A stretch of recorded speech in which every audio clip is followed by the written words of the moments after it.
నమస్కారం NSTV news కి స్వాగతం. నా పేరు ఉషా. ముందుగా ముఖ్యాంశాలు. పెద్దపంజాని మండలం బట్టందొడ్డి పంచాయతీ పరిధిలోని శివాలయ జీర్ణోద్ధరణ కోసం ప్రభుత్వం ద్వారా 2 కోట్ల రూపాయల నిధులు మంజూరు చేయించడంలో విశేష కృషి చేసిన పలమనేరు ఎమ్మెల్యే అమర్నాథ్ రెడ్డిని ఆలయ కమిటీ సభ్యులు, అర్చకులు గురువారం ఘనంగా సన్మానించి కృతజ్ఞతలు తెలిపారు. ఇంటింటికి తెలుగుదేశం కార్యక్రమంలో భాగంగా బట్టందొడ్డిలో పర్యటించిన ఎమ్మెల్యే అమర్నాథ్ రెడ్డిని ఆలయ కమిటీ సభ్యులు శాలువాతో సత్కరించి తమ అభినందనలు తెలిపారు. ఈ సందర్భంగా ఆలయ ప్రధాన అర్చకులు వేద ఆశీర్వచనం అందజేసి శివాలయ పునరుద్ధరణకు 2 కోట్ల రూపాయల నిధులు మంజూరు అయ్యేలా కృషి చేసిన ఎమ్మెల్యేకు ప్రత్యేకంగా కృతజ్ఞతలు తెలియజేశారు. మా యొక్క శివాలయానికి పరిపూర్ణమైనటువంటి ఆశీర్వాదం కలిగి మీ వంశం ఇప్పుడు చల్లగా ఉండి ఆచంద్రార్కం అభివృద్ధి చెందాలా అని చెప్పి కోరి ప్రార్థిస్తున్నాను.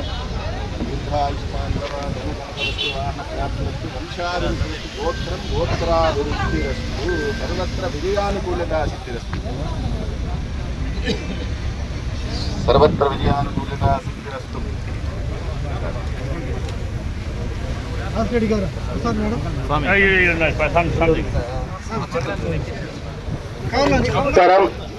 ఈరోజు మన ప్రియతమ నాయకులు అమరణ గారి ఆధ్వర్యంలో పలమనేరు ఈశ్వరం గుడికి 2 కోట్ల రూపాయలు శాంక్షన్ చేసుకొని ఈశ్వరం గుడి డెవలప్మెంట్ కి పూర్తిగా అన్న సహకరించినందుకు పలమనేరు పట్టణం తరఫున అన్నకి ధన్యవాదాలు తెలియజేసుకుంటున్నాము.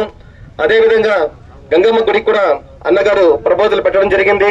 పలమనేరు గంగమ్మ గుడి కూడా సంబంధించి దాదాపు 2 కోట్ల నుంచి 3 కోట్ల వరకు కూడా శాంక్షన్ తీసుకొని రావడం కూడా త్వరలో జరుగుతుందనేసి కూడా తెలియజేసుకుంటూ ఈ అవకాశము అన్నగారు కట్టేదానికన్నా కూడా ఒక పురాతనమైనటువంటి శివాలయాన్ని జీర్ణోద్ధరణ చేసి అభివృద్ధికి తేవడం అనేటటువంటి చాలా విశేషమైనటువంటి విషయం. అటువంటి ఎన్నో రోజుల పలమనేరు వాసుల కళ ఆ శివాలయం అనేటటువంటిది గొప్పగా అభివృద్ధి చెంది పరిపూర్ణమైనటువంటి శివానుగ్రహం కలగల్లా అని చెప్పి ఎందరో కోరి ప్రార్థిస్తున్నారు.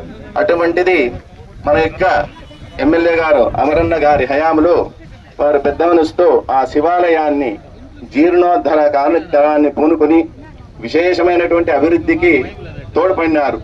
ఇటువంటి మహత్తరమైనటువంటి సందర్భంలో ఆ కాశీ విశ్వేశ్వరుడు మరియు ఆ కాశీ విశాలాక్షి యొక్క పరిపూర్ణమైనటువంటి అనుగ్రహము వారికి, వారి కుటుంబానికి కూడా కలిగి వారి వంశం అభివృద్ధి చెంది ఇలాగే ఎన్నో విజయాలతో రాజకీయంగా గాను అన్ని విధాలుగా గాను వారి విజయ పదంలో దూసుకు వెళ్ళి పరిపూర్ణమైనటువంటి శివానుగ్రహం అనేటటువంటి పొందవలసిందిగా మా అర్చకుల తరపున కోరి ప్రార్థిస్తున్నాము. ఓం నమ శివాయ, ఓం నమ శివాయ, ఓం నమ శివాయ. కృతజ్ఞతలు తెలియజేసుకుంటున్నాను. త్వరలోనే పని కూడా ప్రారంభించి కుంభాభిషేకాన్ని కూడా నడిచేస్తామని తెలియజేస్తున్నాము. అదేవిధంగా ధ్వజస్తంభం కూడా రెడీ అయిపోయింది. దాని 16 లక్షల రూపాయలు కాంట్రిబ్యూషన్ ద్వారా ఇవ్వడం జరిగింది. అది కూడా త్వరలోనే పూర్తి చేస్తామని తెలియజేస్తూ అమరన్నకి మేము చాలా రుణపడి ఉంటామని జన్మల పుణ్యముగా మేము భావిస్తాము. ఎందుకంటే ఒక దేవాలయం నిర్మించాలంటే నేను పూర్వజన్మ సుకృతమే అనుకుంటాను. ఆ అవకాశం నాకు మా అమరణ ఇచ్చినారు. మేము ఆయనకి ఎల్లవేళ రుణపడి ఉంటానని తెలియజేసుకుంటూ ఈ సందర్భంలో ఆయన ఇంకోసారి కృతజ్ఞత తెలియజేసుకుంటున్నాను. ఓం నమ శివాయ్, ఓం నమ శివాయ్, ఓం నమ శివాయ్.